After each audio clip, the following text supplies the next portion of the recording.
If you want to ban the shipping of your products in some different countries, then in this video I will show the exact tutorial how you can do it very easily. So let's begin. For this I installed this app, Ninja Order Limits Quantity, the checkout validator. From the Shopify app store, you can also download it. After installing the app, go here, create validation, then create a cart validation. Give it a title, ban shipping in some countries.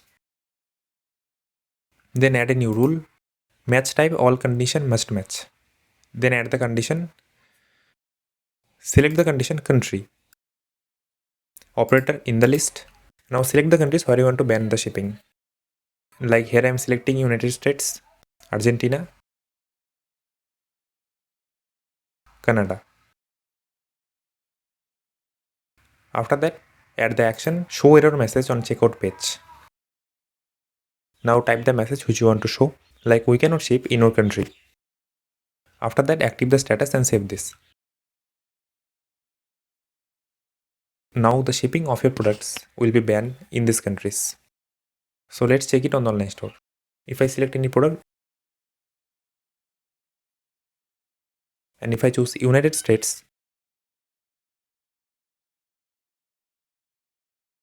you can see the error message.